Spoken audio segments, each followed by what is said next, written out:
दोस्तों, स्वागत है आपका आपके चैनल एग्ज़ाम राही में। आशा है कि आप लोग स्वस्थ होंगे और अपनी पढ़ाई में निरंतर बने हुए होंगे। अपनी पढ़ाई के प्रति आप सचेत होंगे और उसी पढ़ाई में अपना कंट्रीब्यूशन करने के लिए हम आपके लिए इतिहास की हवन सीरीज चला रहे हैं। इस हवन सीरीज में आपको छोटी सी लेकर के बड़ी सारी बातों का अध्ययन करवाया जा रहा है। दावा है कि इस क्लास के बाद आपको कहीं भी और किसी भी क्लास को इतिहास के संदर्भ में करने की ज़रूरत नहीं पड़ेगी, क्योंकि इस क्लास के फैक्ट को, इस क्लास के जो भी मटेरियल हैं उनको कई जगह से खोज करके एक जगह कंपाइल किया गया है। आशा है कि आप हमारी बातों को समझ रहे हैं। आप उसी बातों को ध्यान रखिए कि जैसे हवन है उस पर थोड़ा थोड़ा करके आहुति हम डालते हैं और वो बड़ा बन जाता है धीरे धीरे करके, वैसे ही हम अपने इतिहास में भी थोड़ा थोड़ा करके डालते जाएंगे जानकारियों को, और यह भी एक वक्त में अपने आप में एक बृहद बन जाएगा। आपके पास पूरी इन्फॉर्मेशन आ जाएगी इतिहास के संदर्भ में, लेकिन अगर आप सोचें कि एक साथ कर लेंगे तो ये शायद संभव नहीं हो पाता। तो इसलिए थोड़ा थोड़ा करके चलते रहिए। जितनी क्लास में रोज़ हो जा रही है, जितने भी पॉइंट्स आपको रोज मिल जा रहे हैं, उन सारे पॉइंट को आप रोज के रोज याद करते चलिए। कौन कहता है कि आसमां में छेद नहीं हो सकता, एक पत्थर तो तबीयत से उछालो यारो। कहते हैं ना कि अगर आप क्या दृढ़ निश्चय ही हो तो कुछ भी हो सकता है। इतिहास कैसे नहीं कंप्लीट हो सकता, हम इसको दिखाएंगे। इतिहास जीरो से लेकर के एडवांस तक कंप्लीट हो सकता है। तो हम लोग अपने पिछले लेक्चर में पढ़ रहे थे अशोक के शिलालेख के बारे में, और अशोक के शिलालेख को हम पढ़ रहे थे भारतीय इतिहास जानने के स्रोत के अंतर्गत।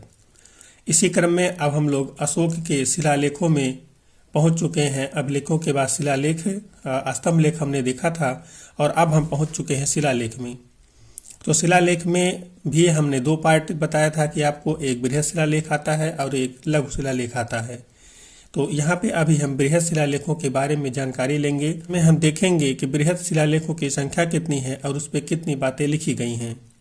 तो यहाँ पे जो बृहद शिलालेखों की संख्या है, अर्थात अशोक ने जो शिलालेख लिखवाए हैं उसमें बृहद की संख्या जो 8 है। अशोक ने कुल 8 बृहद शिलालेख लिखवाए और इन सभी पर 14-14 बातें लिखी गई हैं। कब से आपसे पूछा जाए कि एक शिलालेख पर कितनी बातें हैं, तो आप बताइए कि उसमें 14 बातें लिखी गई हैं। हम देखते हैं यहाँ पे जो शिलालेख हैं वो कहाँ कहाँ से हमको मिलते हैं और क्या क्या उनके नाम हैं। तो हमारा जो पहला है वो शहबाजगढ़ी है। शहबाजगढ़ी जो शिलालेख मिला है वो पाकिस्तान से प्राप्त हुआ है। आप इन शिलालेखों के क्षेत्र से इस चीज़ का भी अंदाज़ा लगा सकते हैं, इसको आप कनेक्ट कर सकते हैं कि अशोक का जो राज्य था वो कितने दूर दूर तक फैला हुआ था। दूसरा हमारा जो है वो मानसेहरा है। ये खरोष्ठी लिपि में लिखी गई है और ये पाकिस्तान में पाया गया है। अगला है कालसी। कालसी शिलालेख जो है वो उत्तराखंड में स्थित है। चौथा हमारा है गिरनार। गिरनार जो है वो गुजरात में स्थित है। पांचवा जो शिलालेख है वो धौली है और यह उड़ीसा में स्थित है। छठा जो है वो हमारा जौगढ़ है, यह भी उड़ीसा में ही है। सातवां जो है वो एर्रगुडी है, यह आंध्र प्रदेश और उड़ीसा की सीमा पर स्थित है। और अंत में आठवां जो है वो हमारा सोपार है। सोपार बृहद शिलालेख और यह महाराष्ट्र में पाया गया है। तो इस तरह से आपने देखा कि जो अशोक का क्षेत्र है, अशोक के शिलालेखों का जो क्षेत्र है वो कितने दूर दूर तक है, और इससे उसके राज्य के विस्तृत होने का अंदाजा लगता है। यहाँ पे आपके लिए एक छोटा सा नोट है जिसमें हम देखेंगे धौली और जौगढ़ के बारे में थोड़ा सा। जो धौली और जौगढ़ है ये आपने देखा कि उड़ीसा में स्थित है, और इसी उड़ीसा में ही अशोक ने कलिंग युद्ध लड़ा था। अब अशोक ने कलिंग युद्ध कब लड़ा था तो आप जानते हो, तो अशोक ने कलिंग युद्ध जो लड़ा था वो 261 ईसा पूर्व में लड़ा था, और ये इसी धौली और जौगढ़ में लड़ा गया था। इसीलिए यहाँ पे जो शिलालेख मिले हैं धौली और जौगढ़ पे, इस पे शिलालेख पे 11, 12 और 13 नंबर की बातें नहीं लिखी गई हैं, या यूं कह लीजिए 11, 12, 13 नंबर के आदेश या जो भी उस पे पॉइंट लिखे गए हैं वो 11, 12 और 13 पॉइंट इस पे नहीं पाए जाते। इसके अलावा और सभी पर 14 बातें लिखी गई हैं। इस पे ये 3 बातें नहीं लिखी गई क्योंकि इन्हीं बातों में कलिंग विजय का उल्लेख है और इससे संबंधित कुछ बातों का उल्लेख है। लेकिन जब यहीं पर ही इन चीज़ों की एक तरह से युद्ध हो रहा है, धौली और जौगढ़ में युद्ध हो रहा है, विजित किया जा रहा है कलिंग, तो यहाँ पे इन बातों को लिखने का मतलब था कि यहाँ की जनता में एक तरह से दोबारा से आक्रोश पैदा करना या अपने प्रति भेदभाव की भावना पैदा करना। अशोक ऐसा नहीं चाहते थे, इसीलिए उन्होंने इन शिलालेखों पर 11, 12 और 13 नंबर की बातें नहीं लिखवाई। जो कलिंग युद्ध है वो 13वें शिलालेख में वर्णित है, अर्थात जो 13 नंबर का शिलालेख है या 13 नंबर की जो बात है उसी में अशोक ने कलिंग युद्ध का वर्णन किया हुआ है। धौली और जौगढ़ जो हैं उन्हें पृथक कलिंग प्रतिज्ञापन भी कहा जाता है। पृथक कलिंग प्रतिज्ञापन का मतलब है कि यही जो यहाँ पे 13वां जो शिलालेख है वो उसमें चूंकि कलिंग से संबंधित बातें हैं, 11 और 12 में कलिंग से संबंधित बातें हैं, इसीलिए इनको यहाँ पे पृथक कलिंग प्रतिज्ञापन कहा जा रहा है क्योंकि इसमें ये बातें लिखी नहीं गई हैं, अर्थात बाकी शिलालेखों से इनको अलग कर दिया गया है।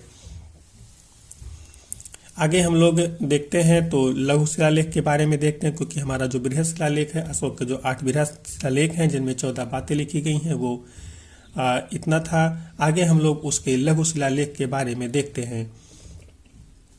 तो जो यहाँ पे इनका लघु शिलालेख है वो कुल 5 पाए गए हैं, जिनको हम लोग देखते हैं कि ये कौन कौन से हैं। तो हमारा इसमें जो पहला है वो मास्की है। मास्की जो है वो कर्नाटक में पाया गया। उसके बाद गुर्जरा है, गुर्जरा मध्य प्रदेश में पाया गया। तीसरा हमारा है नेट्टूर, यह कर्नाटक में मिला।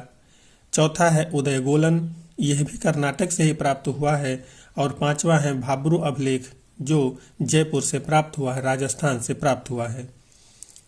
मास्की, गुर्जरा, नेट्टूर और उदयगोलन से अशोक के बारे में कुछ जानकारी मिलती है, जिसमें यह पता चलता है कि जो अशोक है, अशोक का नाम इसमें अशोक ही लिखा गया है, अर्थात अशोक का नाम अशोक इन चारों लघु शिलालेखों में पाया जाता है। और कई जगह अशोक का नाम कुछ और भी मिलता है, जैसे प्रियदर्शिका भी एक अशोक का नाम था जो कि यहाँ पे नहीं मिलता, यहाँ पे अशोक का नाम अशोक ही मिलता है। जो मास्की है, मास्की में अशोक को बुद्ध का उपासक कहा गया है या बुद्ध शाक्य कहा गया है। इसका अर्थ है कि जो अशोक है वो बुद्ध धर्म का उपासक है, और आप जानते हैं कि अगर वो बुद्ध का उपासक है तो निश्चित ही बौद्ध धर्म को संरक्षण भी प्रदान करेगा। जो हमारा भाब्रू अभिलेख है, इससे हमें एक जानकारी मिलती है जो कि जयपुर से मिलता है कि अशोक जो है वो इसी में बुद्ध धर्म के 3 रत्नों की चर्चा करता है। जो बौद्ध में 3 रत्न पर चलते हैं, जो वहाँ पे वर्णित किए जाते हैं या जिनके आधार पे बौद्ध धर्म चलता है, उन 3 रत्नों की बात अशोक भाब्रू अभिलेख में करता है। और इसी भाब्रू अभिलेख से अशोक के बौद्ध होने का प्रमाण भी मिलता है। अर्थात अगर आपसे पूछा जाता है अशोक के बौद्ध होने का प्रमाण कहाँ मिलता है, तो वो आपको बताना होगा कि वो भाब्रू अभिलेख में मिलता है।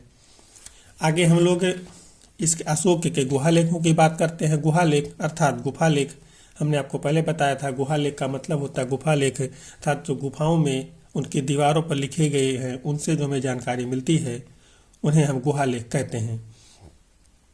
तो जो अशोक के गुहालेख हैं ये बिहार में बराबर की पहाड़ियों में स्थित हैं। जो बिहार राज्य है, वर्तमान बिहार राज्य, उसकी में जो बराबर की पहाड़ियाँ मिलती हैं उनमें ये स्थित हैं। और ये 3 हैं, जिसमें कर्ण चौपार, सुदामा और विश्व झोपड़ी, ये तीनों अशोक के गुहालेख हैं। एक बार फिर से देख लीजिए, कर्ण चौपार, सुदामा और विश्व झोपड़ी, ये तीनों नाम अशोक के गुहालेखों के हैं, इनको आप याद रखिए।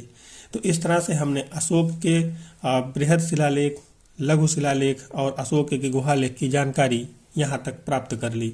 आगे हम लोग चलते हैं। तो यहाँ पे हमने देखा अशोक के अभिलेखों के बारे में। आगे चूंकि अशोक के काल के बाद ही जो अभिलेख हैं वो लिखवाए जाने शुरू हो रहे हैं, उसके पहले अशोक के पहले अभिलेख नहीं लिखे जाते थे।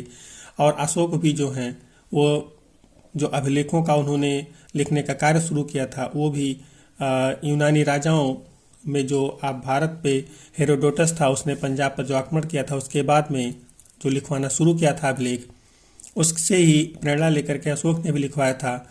और इसी अभिलेख लिखने के क्रम में आगे के भी शासकों ने अभिलेख लिखवाया है। तो उसमें और सारे जो अन्य अभिलेख हैं उनके बारे में हम लोग देख लेते हैं। तो इसमें हमारा जो पहला आता है वो हाथी गुम्फा अभिलेख आता है। ये जो भी अभिलेख आप देखेंगे अभी, ये सारे क्वेश्चन एग्जाम में पूछे जा चुके हैं। तो जो हाथी गुम्फा अभिलेख है ये कलिंग राजा खारवेल से संबंधित है। जो कलिंग के राजा खारवेल हैं उनसे ये संबंधित है।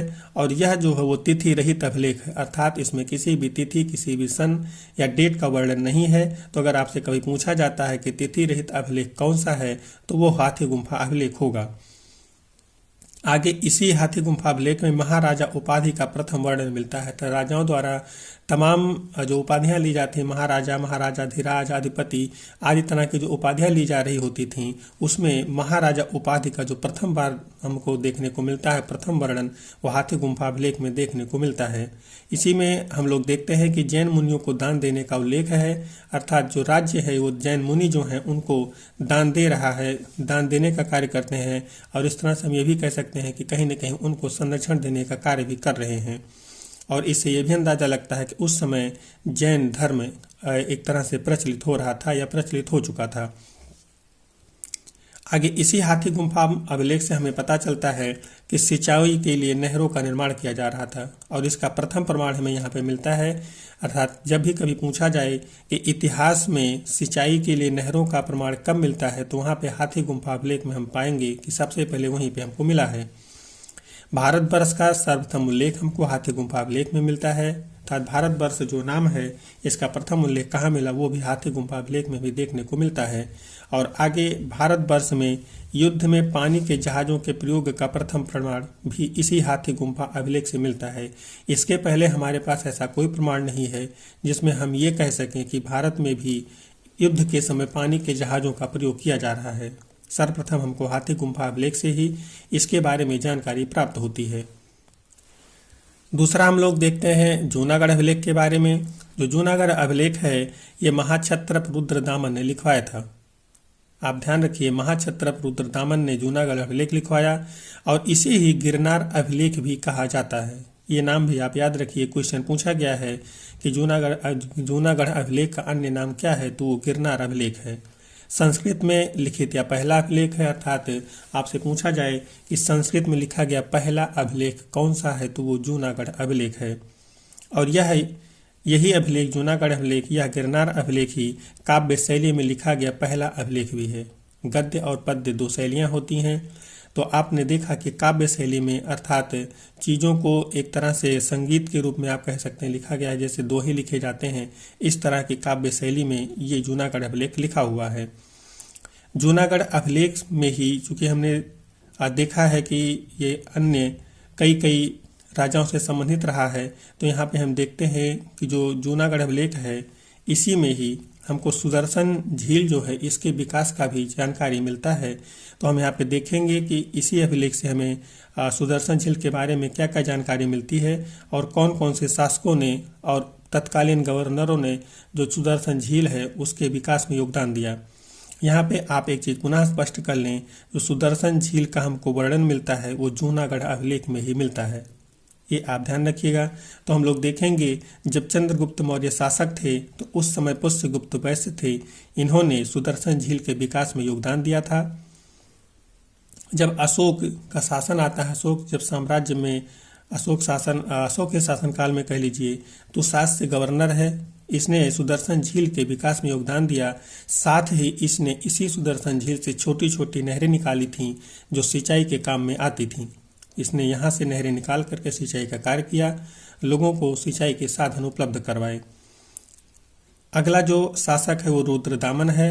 रुद्रदामन के समय में गवर्नर जो थे वो सुविशाख थे और इन्होंने सुदर्शन झील के विकास में योगदान दिया।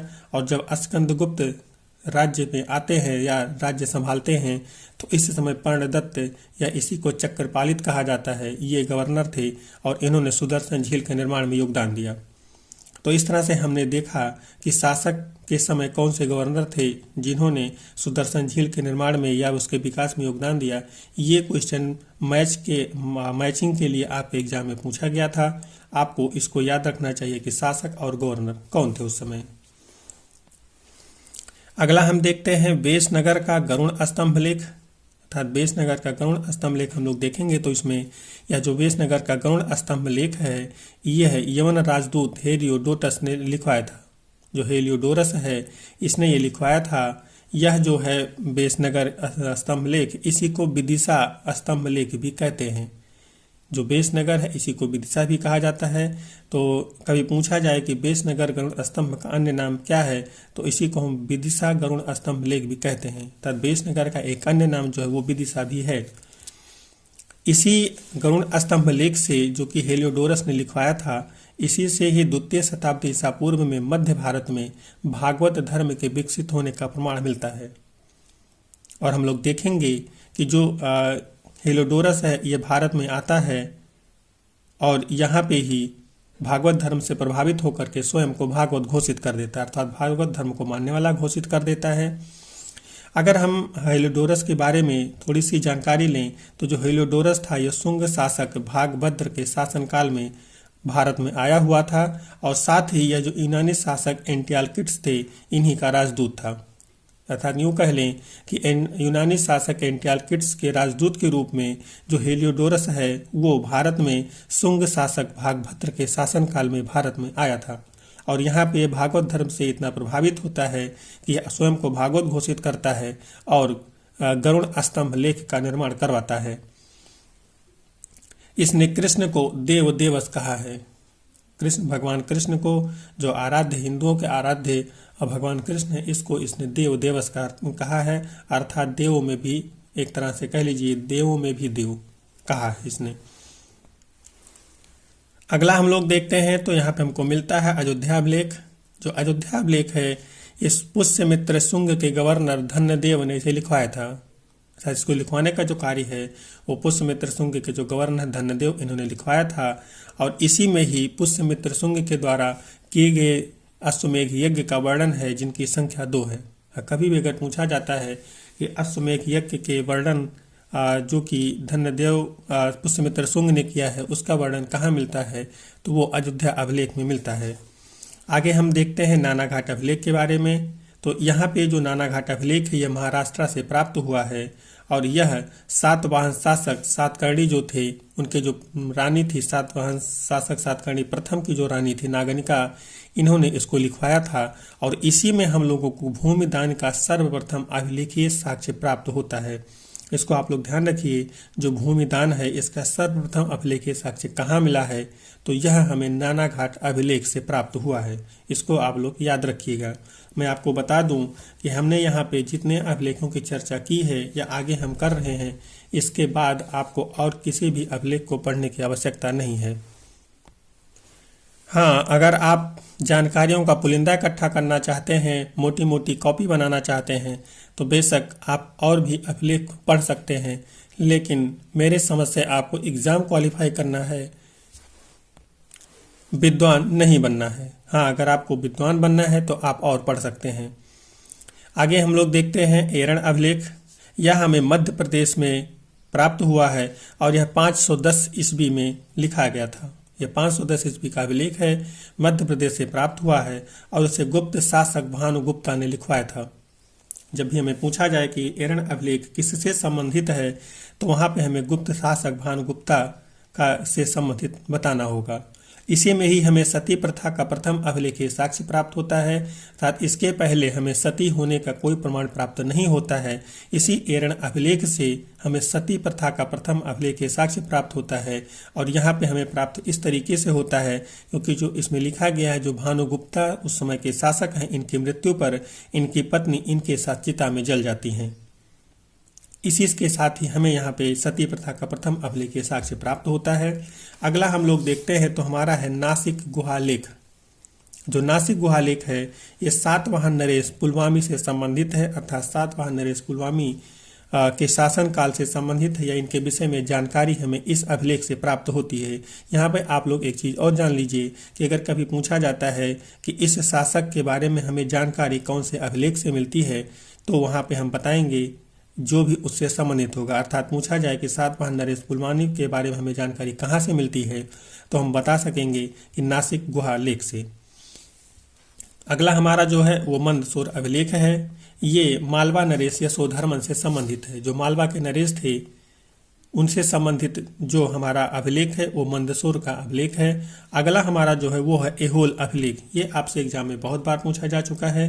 जो ऐहोल अभिलेख है ये चालुक्य नरेश पुलकेशिन द्वितीय से संबंधित है और इसी में ही इनके हर्ष के साथ हुए युद्ध का वर्णन किया गया है। अर्थात हम कह लें कि पुलकेशिन द्वितीय और हर्ष के युद्ध का वर्णन कहाँ पे मिलता है, तो वो हमें ऐहोल अभिलेख से प्राप्त होता है। आगे हमारा है ग्वालियर अभिलेख। ग्वालियर अभिलेख जो है वो प्रतिहार नरेश भोज से संबंधित है, या यूं कह लीजिए गुर्जर प्रतिहार वंश जो है उसके जो भोज राजा भोज हैं उससे ग्वालियर अभिलेख संबंधित है। आगे हमारा है वो है बौद्ध स्तंभ लेख। जो बौद्ध स्तंभ लेख है वो शुंग शासक वासुदेव से संबंधित है। यहाँ पे आप देख रहे हैं बौद्ध स्तंभ लेख शुंग शासक वासुदेव से संबंधित है। और अगला जो हमारा है वो है मथुरा स्तंभ लेख, और यह है गुप्त शासक चंद्रगुप्त सेकंड से संबंधित है। इसके आगे अगर हम देखते हैं तो जो महरौली स्तंभ लेख है यह भी गुप्त शासक चंद्रगुप्त सेकंड से ही संबंधित है। और हम यहाँ पे अपना अंतिम अगर देखते हैं, अंतिम जो अभिलेख है तो भीतरी स्तंभ लेख है और यह गुप्त शासक स्कंद गुप्त से संबंधित है। चंद्रगुप्त और स्कंद गुप्त में कंफ्यूजन मत करिएगा। चंद्रगुप्त अलग हैं, स्कंद गुप्त अलग हैं। तो जो भीतरी स्तंभ लेख है वो गुप्त शासक स्कंद गुप्त से संबंधित है। यहाँ पे आपने देखा कि कुछ अभिलेखों के बारे में हमने थोड़ा सा डिटेल देखा और कुछ के बारे में हमने सिर्फ और सिर्फ उनसे संबंधित राजाओं के बारे में ही देखा। इसका कारण ये था कि जिन अभिलेखों के बारे में आपने डिटेल से देखा वो एग्जाम में आपके डिटेल में पूछे जाते हैं, साथ ही उससे जो मिली जानकारियां हैं वो कहीं ना कहीं अत्यधिक मात्रा में हैं और कुछ प्रथम बार मिली जानकारियां हैं, इसकी वजह से उनको ज़्यादा पूछा जाता है। बाकी जो अभिलेख आप देख रहे हैं इनके बारे में सिर्फ आपसे संबंधित राजा के बारे में पूछा जाता है। और जिसमें एक बात कॉमन होती है कि कोई भी अभिलेख जिस भी शासक से संबंधित है उसी के शासन से संबंधित उसमें चीज़ें लिखी होंगी या उसके विजयों का वर्णन उसमें होगा। तो यहाँ पे ये चीज़ें जानने के बाद हमें उस जो बहुत इम्पोर्टेंट नहीं है उनके बारे में और डिटेल पढ़ने की आवश्यकता नहीं रह जाती। तो इस तरह से हमने अभिलेख के स्तर पे जितने भी चीज़ें हमको पढ़नी थी अपने एग्ज़ाम के लिए वो पढ़ ली हैं। यहाँ पे हमारा अभिलेख का ये लेक्चर समाप्त होता है। हम मिलेंगे अगले चैप्टर में अगले पॉइंट के साथ, अगले क्लास के साथ, या यूँ कह लीजिए अगले पूरी तरह से टॉपिक के साथ। आशा है कि आप लोगों को हमारा यह प्रयास पसंद आ रहा होगा। अगर पसंद आ रहा है तो चैनल को सब्सक्राइब करें। विकास पढ़ने की ये अपॉर्चुनिटी बार बार नहीं मिलेगी कि साथ साथ चलते रहिए, थोड़ा थोड़ा करके याद करते रहिए। तो चलिए मिलते हैं हम लोग अगले चैप्टर में। तब तक के लिए जय हिंद।